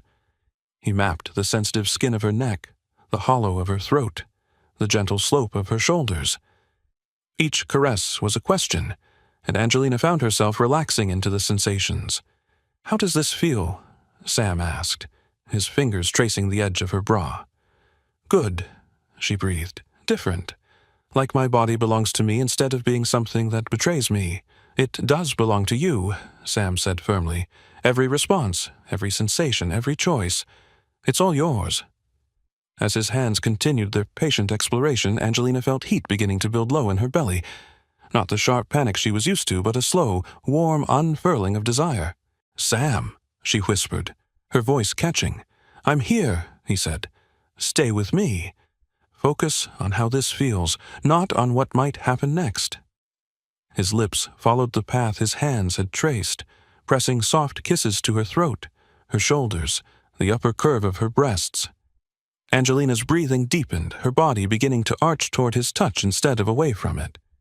Can I remove this? Sam asked, his fingers at the clasp of her bra. Yes, she said, the word coming easier than she'd expected. The cool air on her bare skin should have made her want to cover herself, but Sam's eyes held such reverence, such patient desire, that she felt beautiful, instead of exposed. My turn, she said softly, reaching for the buttons of his shirt. Sam's breath caught as her fingers worked the fabric free, revealing the broad expanse of his chest. The scar on his jawline had a twin near his collarbone, another mark of whatever had shaped him into the man he was. Angelina traced the scar with her fingertip, and Sam shuddered under her touch. You're not the only one learning, he said roughly. This is new for me, too. Wanting to please someone more than I want to take what I need." The admission sent warmth flooding through Angelina's veins. This powerful, controlled man was vulnerable too, learning to love instead of just to desire. As they continued their careful exploration, hands and lips and whispered encouragement, Angelina felt her body awakening in ways she'd never experienced. When Sam's hand skimmed the edge of her panties, she didn't tense or pull away. Instead, she moved into his touch, chasing the pleasure he offered. "I want to try," she whispered, lips trembling against his neck. Sam froze, searching her eyes, finding fear, yes, but also a fire that hadn't been there before. "Are you sure?" "I want you," she breathed, surprising herself with the raw hunger in her own voice. Sam lifted her in his arms and carried her to his bed. They moved together slowly, his hands and lips continuing their patient worship of her body. When he settled beside her, his mouth claimed hers again, deeper this time until she was gasping into him. Every place his hands touched lit a spark, her ribs, her waist, the curve of her hip. She arched instinctively, chasing more before she even realized she was moving. Angie stopped thinking. The years of fear, the voice that always warned her to brace, gone. There was only the press of his lips, the heat of his breath, the shiver racing down her spine. For once, she wasn't locking herself away. She was opening. "Are you sure?" he murmured, his forehead resting against hers. "Don't stop," she whispered, and it was the truest thing she had ever said. What followed wasn't hurried or rough, but neither was it restrained. It was discovery, her body yielding without resistance, her pulse racing with each new wave of sensation. She felt tears sting her eyes, not from pain, but from the sheer relief of wanting instead of fearing. And as he held her through it, every whispered promise, every reverent touch, Angie realized the moment she had dreaded all her life had already passed, and all that was left was desire. Angelina woke to unfamiliar sensations. Sunlight streaming through floor-to-ceiling windows, silk sheets against bare skin, and the warm weight of Sam's arm across her waist. For a moment, disorientation clouded her thoughts. Then memory returned in waves. The breakthrough, the healing, the complete surrender of her body to pleasure instead of fear. She turned carefully in Sam's embrace, studying his sleeping face. The harsh lines of control had softened in sleep, revealing the vulnerable man beneath the powerful exterior. His dark hair fell across his forehead, and she resisted the urge to smooth it back, not wanting to wake him.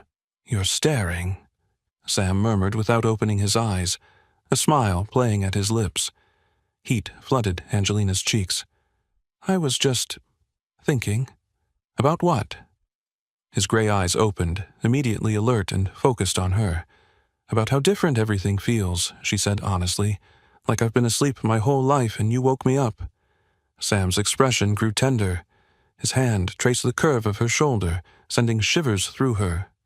"Did I hurt you last night?" he asked softly, his voice rough with concern and something deeper. "You made me feel beautiful," she whispered. "For the first time, I felt like a real woman." Sam's kiss was deep, claiming, "You are a real woman. My woman." They didn't leave the penthouse that day or the next. Sam canceled meetings with brief phone calls, his attention completely focused on her. "I can't get enough of you," he murmured against her throat as afternoon light painted patterns on the walls. "The way you respond to me, the sounds you make." Angelina blushed, but didn't pull away. "I never knew I could feel like this." "Like what?" "Wild. Free. Like my body was made for pleasure instead of duty." Sam's eyes darkened. "It was made for my pleasure, and I was made to give you everything you need." Their explorations became bolder, more confident. Sam worshipped her body with reverent touches, whispering how perfect she was, how she drove him crazy with need. "Look at me," he commanded softly during one of their languid afternoons together. "I want to see your eyes when I touch you here." "Sam," she gasped, her back arching, "that's it, beautiful. Let me hear you. Let me know how good I make you feel." She learned to be vocal about her desires, to ask for what she wanted. The woman who had once frozen at a man's touch now initiated their encounters with growing confidence. "What do you want from me?" Sam asked one evening, his voice a low rumble against her ear. "Everything," she breathed. "I want all of you.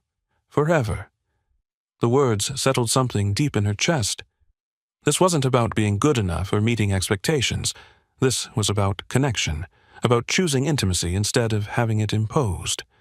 On the second evening, as they shared takeout from an expensive restaurant Sam had delivered, Angelina found herself thinking about the future for the first time without anxiety. "What happens now?" she asked, curled in one of his shirts with her legs tucked beneath her. "What do you want to happen?" The question was typical Sam, putting the choice in her hands, refusing to impose his will even in something as simple as planning their next meal. "I want to keep learning," she said slowly, "about myself, about us, about what it feels like to be with someone who makes me feel safe instead of scared." Sam's smile was soft, genuine. "Then that's what we'll do. At your pace, in your time. But we can't stay in this bubble forever," Angelina said practically. "You have a business to run. I have patients who need me." "True, but we don't have to rush back to the world either. We can take our time, build this foundation properly." The word foundation sent warmth through her veins.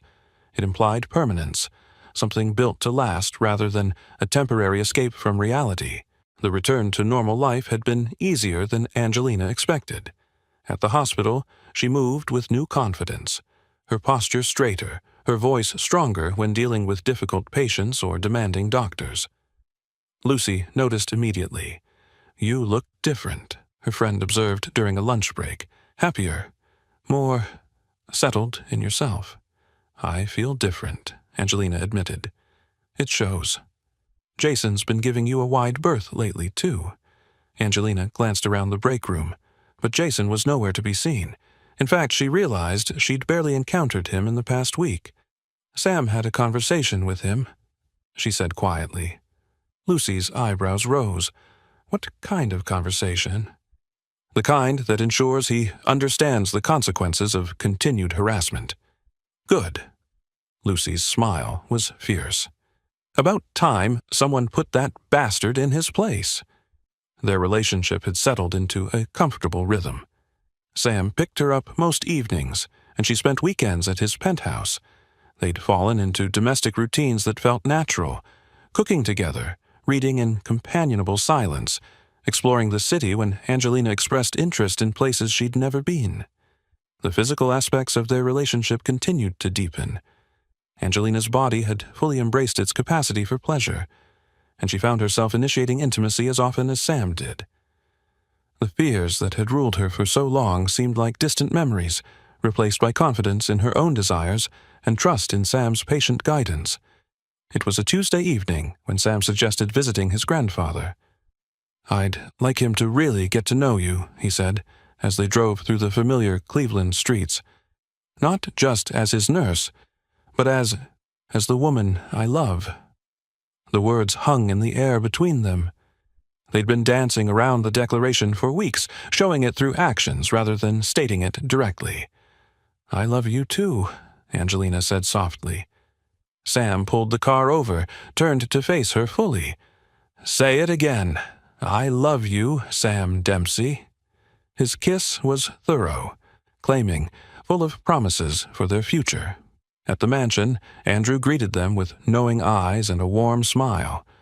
Over dinner, he regaled them with stories of Sam's childhood, embarrassing tales that made Sam groan and Angelina laugh. Later, as Angelina administered Andrew's injection, the older man spoke quietly. "You've changed him, you know, in all the best ways." "He's changed me too," she replied. "I can see that. You carry yourself differently now, like a woman who knows her worth." After dinner, Sam and his grandfather retreated to the library for what appeared to be a serious conversation. Angelina waited in the garden, enjoying the evening air and the peace that had become her constant companion. When Sam emerged, his expression was thoughtful. "Everything all right?" she asked. "Better than all right." He pulled her into his arms. "I told him something I've never said to anyone before. What's that? That for the first time in my life, I've found someone I want to build a future with, someone who makes me want to be better than I am. Angelina's heart swelled. And what did he say? He said, if I ever hurt you, I'd have to answer to him. Sam's smile was rueful. Then he gave me his blessing. They drove back to the penthouse in comfortable silence, both lost in thoughts of what their future might hold. The city lights blurred past the windows, and Angelina felt a sense of completion she'd never experienced before. As they entered Sam's apartment, wrapped up in each other and their shared contentment, neither noticed the figure waiting in the shadows of the hallway. Daphne Paltrow stepped out of the alcove where she'd been waiting, her perfect smile sharp as a blade. "Hello, darling," she said, her voice carrying across the quiet space. "I hope I'm not interrupting anything important. We need to talk." The color drained from Angelina's face as Daphne's words echoed in the penthouse hallway. Sam's arm tightened protectively around her waist, but she could feel him go rigid beside her. "Daphne?" Sam's voice was deadly quiet. "What the hell are you doing here?" "I told you, darling. We need to talk." Daphne stepped closer, her hand resting on her still flat stomach with theatrical precision. "About our baby." The words hit Angelina like physical blows. A baby. Sam's baby. Conceived after they'd met while he'd been telling her she was the only one he wanted. "That's impossible," Sam said. But Angelina caught the flicker of uncertainty in his voice. "Is it?" Daphne's smile was triumphant. "Remember that night almost a month ago, when you were so passionate? At your penthouse. You let me in." Angelina's world tilted. A month ago. Right around the time they'd been building their relationship, when Sam had been promising her honesty and trust. "You're lying," Sam said, but his voice lacked conviction. "Am I?" Daphne reached into her purse and pulled out what looked like a pregnancy test, its positive result clearly visible. "I have the medical documentation if you'd like to see it." Angelina couldn't breathe. The walls of the penthouse felt like they were closing in, suffocating her with the weight of betrayal. This was exactly what she'd feared, that Sam's past would destroy their future, that she was just another temporary distraction for a man who would always belong to women like Daphne. "Angie." Sam turned to her, his face pale. "Let me explain." "There's nothing to explain," Angelina whispered, backing toward the door. "I was so stupid. I actually believed." "Believed what, darling?" Daphne's voice was poisonously sweet. "That a man like Sam would choose a little nurse over a woman of breeding. That your sweet innocence could satisfy his needs long term." "Shut up, Daphne," Sam snarled, but the damage was done. Angelina was already moving, grabbing her purse, her keys, anything that would get her out of this nightmare. The trust she'd built so carefully over the past month crumbled like sand through her fingers. "Angelina, stop, please." Sam caught her arm, his touch gentle but desperate. "Whatever happened with Daphne, it was before us, before what we have." "We don't have anything," Angelina said, her voice breaking. "We never did. I was just another woman in your bed, wasn't I? Another conquest while you were still sleeping with her." "That's not true. Then why is she pregnant with your baby?" The words came out as a sob. Sam's silence was answer enough. Angelina pulled free from his grip and ran for the elevator, her heart shattering with each step. Behind her, she heard Daphne's satisfied laughter. "Don't worry, darling. She'll get over it. Women like that always do." Angelina had called in sick again, unable to face the world beyond her small apartment. Linda had tried to coax her out, but she'd refused, wrapping herself in the pain like a blanket. A knock came, sharp and insistent. She ignored it, until the voice called, "Angie, it's Lucy. Open up, honey. I have something important to show you." Reluctantly, she opened the door. Lucy pushed inside with a manila folder, eyes grim. "You look terrible," she said flatly. "Sit. We need to talk about Daphne Paltrow." Angelina's stomach clenched. "I don't want to—" "She's not pregnant." The words hit like a bomb. "What?" Lucy spread documents on the coffee table. I pulled her records. "This is from Cleveland Clinic. Negative test, dated the morning after her announcement. She faked the rest." Angelina stared at the page, dizzy. But I saw the positive. Home tests can be faked, borrowed, even photoshopped. But this is official. No pregnancy, no recent activity with anyone. And the timeline doesn't work. She'd need 6 weeks to test positive. You've been with Sam every night for a month. Relief and fury surged together. She lied. She lied. Sam hasn't touched her. She's desperate, Angie. She lost him, and she'll destroy anyone who has him now. Before she could respond, her phone rang. Sam's name lit the screen. "Answer it," Lucy urged. "He's been calling every hour, sitting outside the hospital hoping to catch you." With trembling fingers, Angelina picked up. "Angie!" Sam's voice was raw. "So please, don't hang up. I can prove she's lying. Records, footage, anything." "I know," Angelina whispered. Silence. "You? No. Lucy showed me. She was never pregnant." His breath caught in relief. "Where are you?" "My apartment." "I'm coming." 20 minutes later, he was at her door, unshaven, exhausted, his perfect suit wrinkled. "I thought I'd lost you," he said. "You almost did." They sat on the sofa, distance heavy between them. "I never slept with her," Sam said. "Not since that night you already know about. My mistake, my regret. I believe you now. But for 2 days, I thought you'd betrayed me. And it felt inevitable, like I'd always known it was coming. Because you don't trust me," he said quietly. The truth stung. "I'm learning. But all my life, men took what they wanted and left. My heart still expects that I'm not other men. I know. My head knows. My heart's still learning." Sam took her hands. "Angelina, look at me." His eyes burned with honesty. "I love you. Not the idea of you, not to fix you. You, your strength, your compassion, the way you make me want to be better. I love the line between your brows when you concentrate, the way you sing in the shower when you think I can't hear, the taste of your kiss in the morning." Tears slid down her cheeks. "Sam, I love that you see past my money and power to the man beneath. That when you touch me, it's choice, not duty. And I want you to keep choosing me. I do," she whispered. "Even when I'm scared, I choose you." "Then marry me." She froze. "Not because of pregnancy, not expectation, because I can't imagine life without you." He dropped to one knee, drawing out a simple platinum ring with a diamond that caught the light. "Marry me, because love isn't control. It's partnership. Choosing each other every day." Angelina's tears turned to laughter. She thought of the woman she'd been a month ago, broken, isolated, and the woman she was becoming, whole, healing. "Yes," she said. "Yes, I'll marry you." Sam slipped the ring on her finger and pulled her into a kiss that tasted of promises and forever. The Cleveland Women's Health and Wellness Center was bustling on opening day. Angelina stood before the first support group, her voice steady. "Welcome. My name is Angelina Dempsey, and I want you to know, you are not broken." She had already completed a certification in sexual health counseling, which gave her the foundation to lead support groups and open this center. At the same time, she was pursuing her psychology degree at night, determined to one day become a licensed clinical psychologist. The clinic wasn't a hospital, but a safe haven, a place where women could heal without shame.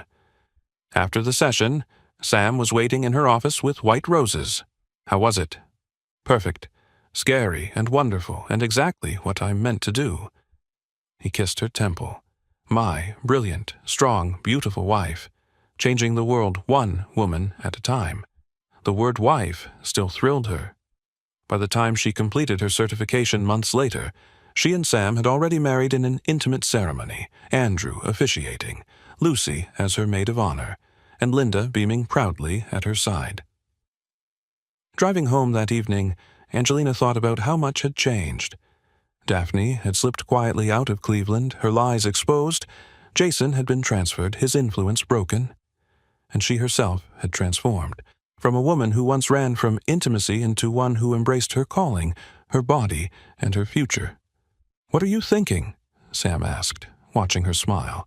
"How lucky we are." "No luck," he said, kissing her hand. Just two people brave enough to heal together. In the elevator, wrapped in his arms, Angelina Williams Dempsey finally understood what it meant to be completely, perfectly, joyfully whole. And 5 years later, "Dr. Dempsey, your 3 o'clock appointment is here," her assistant announced through the intercom. Angelina looked up from the treatment plan she was reviewing. Her clinic had grown beyond her wildest dreams, with a waiting list of women seeking the specialized care she provided. She'd completed her doctorate in clinical psychology 2 years ago, specializing in sexual trauma and dysfunction. Her published research on trauma-informed sexual health treatment had earned her invitations to speak at conferences worldwide. "Send her in, please." The young woman who entered looked terrified but determined, exactly how Angelina had felt walking into Dr. Martinez's office for the first time all those years ago. "Hello," Angelina said gently. "I'm Dr. Dempsey. I'm a licensed clinical psychologist specializing in sexual health and trauma recovery. Why don't you tell me what brought you here today?" As the woman began her story, a familiar tale of fear, shame, and the desperate hope for healing, Angelina felt the deep satisfaction that came from turning her greatest pain into her greatest purpose. She'd helped hundreds of women reclaim their sexuality, their confidence, their joy. Her greatest pain had become her greatest purpose. What once broke her now made her unbreakable, and the story she once feared was now the reason others found hope. Dear viewers, thank you for staying with this story until the very end.